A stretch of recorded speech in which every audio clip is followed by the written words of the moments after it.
What's up everybody, Super Derrick's fan here for another car review. This is of course the 2013 Ford Focus ST. Many thanks to the kind owner of this car for letting me drive it around here for a couple hours. So about the Ford Focus ST, well especially in this bright yellow color, I mean it's very sporty looking. I really love the headlights that they have on the STs. It really gives it a little bit more of a European and upmarket look than the standard Focus. I really like, you know, the way the grille is. It's got that wide mouth, kind of Aston Martin looking grille. I really like that a lot. You have the nice ST badges. It's very tasteful. Some people said that this body kit's a little over the top. I don't agree. I think it looks really nice, very classy, but still looking sporty enough that it doesn't look like a normal Focus. And the back end is also really nice as well. You have a small little roof spoiler, but aside from that, I mean, it's a very discreet looking car. You have the nice exhaust system down there on the bottom, and it's a really nice looking car. I really like the way these look. Right, so for the interior of this car, it's actually a really nice place. As soon as you sit down here, well, the first thing you notice before you even get in the car is it has very nice solid feeling doors, and they close with a very solid thunk. You can actually hear nice and solid. Really like the way that feels. You sit down in here and the first thing you notice is these seats, which are very heavily bolstered. And now I'm a very thin guy, so for me these seats are ideal. But I know I've had some friends that have sat in these STs before that are a little bit wider, larger legs, and they say that these bottom thigh bolsters dig into their thighs. So you just want to keep that in mind if you're a larger person. Definitely go sit in one of these. Don't buy one without ever driving it or anything, because these seats are definitely not for everyone, but they do fit me very nicely. I like the way they feel a lot, and the upper bolsters here are also very nice. A little bit of wiggle room, but it's really nice and snug. Feel very secure in these seats. I like them a lot. Steering wheel is also very nice in this car. It's leather wrapped and has very nice 9 and 3 thumb positions here, and you have the nice metallic finish around the airbag, and it's a very nice looking steering wheel. You have the ST logo there on the bottom of it. Very nice design. I really like the way the steering wheel feels in my hands. Next is the gauges in this car, which are very nice. You have the talk, you have the speedometer, you have the two main gauges there on the bottom, but then you have this really nice and high resolution color display in the middle. It'll give you a wide variety of different things. I mean, this owner has the fuel economy on there, and that's a nice thing to have right there. And there's also other things you can do. Another really cool set of gauges you have, in addition to these normal gauges, you have these 3 auxiliary gauges up here on top of the dash. So you have a boost gauge, and you also have an oil pressure gauge. So that's all very nice to have right there as well. So coming along to the center console here, you have a very nice, large, and high resolution screen. This has the sync system with Microsoft as well. So you have all kinds of cool gadgets on this thing going on, and it's a Sony unit as well. So the sound quality is really nice. And this is the ST3 package, which is the highest level of the ST. So this one has the Sony subwoofer as well, and also it'll have these leather seats and the xenon headlights.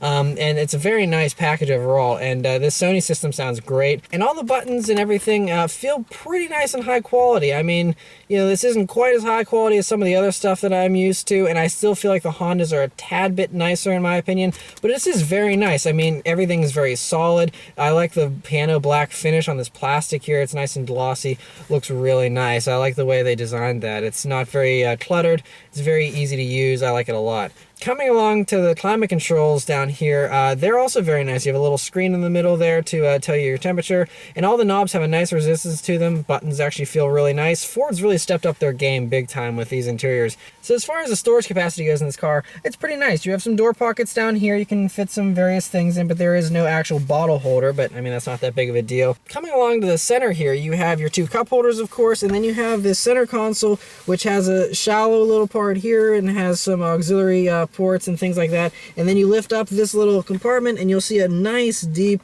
space. You can put all kinds of stuff. He's chosen to put a lot of change in there, but you can put all kinds of stuff in there. It's really nice to have all that storage capacity.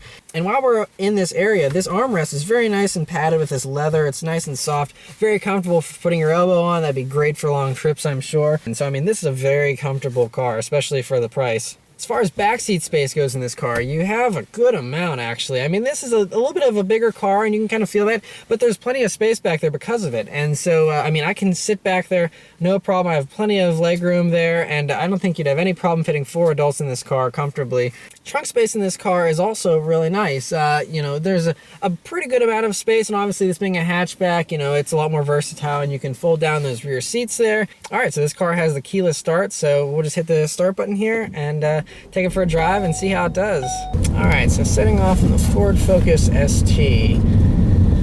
Well, first thing you notice is that this car, you have a lot of headroom. There's a lot of interior space, and everything is pretty big in this interior. I mean, I'm a smaller guy, but a lot of this stuff just, it feels really big. I'm sitting low in this car, but it's still, you're sitting a little bit higher up. It feels like a little bit of a bigger car than, you know, the BRZ or smaller sports cars, obviously, but it's on par with a lot of the other hatchbacks that I've driven in the past. And the clutch weight is nice. It's a very nice weight. It's not too heavy, not too light. It's just right. Another thing you notice right away is this shifter in this car, which is also, it's nice. It has a little bit of a notchiness to it, so you know what gear you're in. You can make confident shifts, but it's light enough. It's not super heavy, and it's a nice feeling shifter. I wish it was maybe a little bit heavier, but I'm nitpicking here. It's a really nice feeling shifter. Another thing is that as far as the outward visibility it goes in this car, you have a nice and large windshield. You have a nice large back window there, so everything's fine there. Large side windows as well. But the one thing that I noticed almost immediately is this A-pillar, which is nice and thick, unfortunately, and so that blocks visibility a little bit as you're going through intersections. Sometimes you have to kind of peer around it because you have the larger A-pillar, plus you have a little speaker there, and so all those things make a really big chunky A-pillar base, which isn't ideal for visibility, but it's not that bad. All right, so let's turn onto this back road here and see how it does.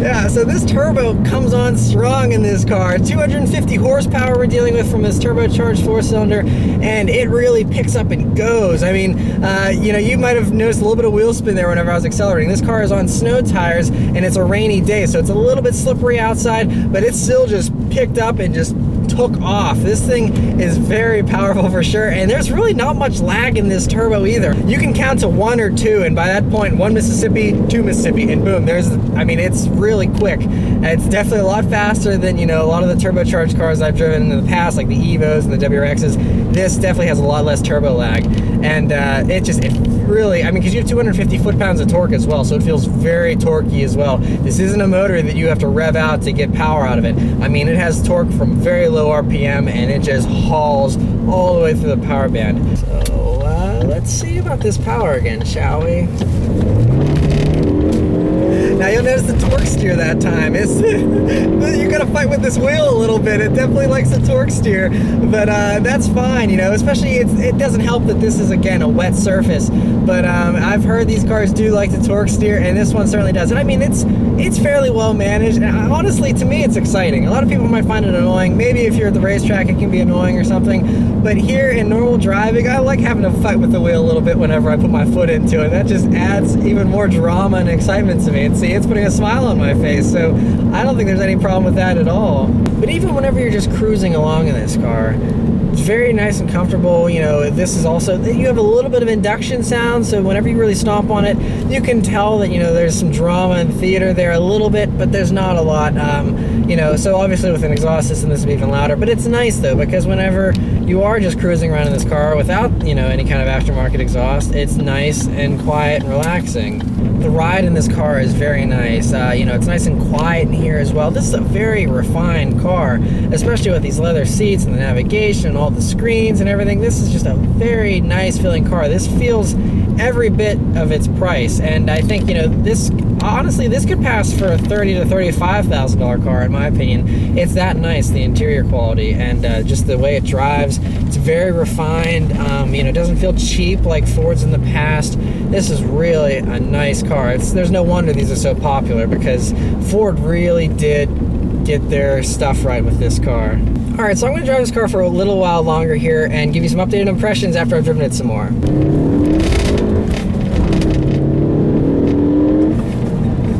Man, so I've been driving this car for a while now, and it's really a lot of fun. Like I said, I really like the torque steer. It's definitely apparent, especially on this rainy day. But one of the things I didn't talk about is the brakes, and the brakes have a really nice feel. They're very immediate, and I really like, I mean, the car stops really well. It's great. Another thing that I didn't get a whole lot of time to talk about yet is the handling in this car, and the handling is really nice. The steering has a nice weight to it, and I really do love the weight of this steering. It's just about perfect to me. And on top of that, though, I mean, the car, it doesn't really have much body roll. I'm coming up to some corners here now, and you can see, I mean, it's really good, really impressive. I mean, I'm digging in here, and there's no roll, and it just goes. It's really nice. Another corner here. Let's see.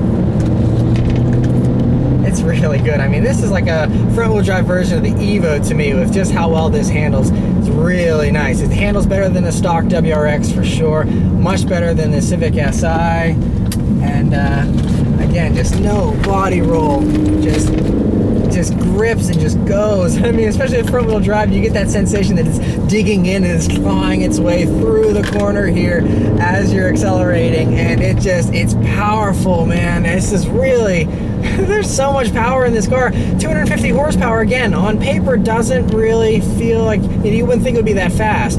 But this car is only 3,200 pounds, so that does quite a good job. The thing that's really impressive is not even the 250 horsepower, but the 250 foot-pounds of torque. Having that much torque, it really makes this car feel really fast. And you know, I think the 0 to 60 times they say are 6.5 seconds. I don't buy that for a minute. I think this is way quicker than that. To me, it feels as powerful, if not even maybe a little bit more powerful than my Legacy GT, which also had 250 horsepower from a turbocharged 4-cylinder. And this is a very thrilling car. Like I said, there's no turbo lag. That turbo comes on and it comes on strong, and really a spectacular car, this Focus ST. And I know a lot of you guys were really itching for me to review an ST. There's been tons of people requesting it, and I can see why, because this car is really great, and I could definitely recommend it to anyone that's looking for a front-wheel drive hatchback that's fun to drive. I think this is my favorite. I mean, you know, I really do like the Civic Si, but to me, this is actually even more exciting than the Civic Si to drive. I mean, I wish this came in a 3-door hatchback instead of this 5-door version. And if the Focus ST is this good, I'm really curious to see just how much better the Fiesta ST can be, which is an even smaller, lighter car. So yeah, many thanks to the owner once again for allowing me to drive this car today. Really glad I was able to review an ST, because I really do love this car, and I was curious because I'd never driven an ST before today, and man, I am thoroughly impressed. This is really a great car. So yeah, thanks for watching, guys. I'll see you next time. Take care.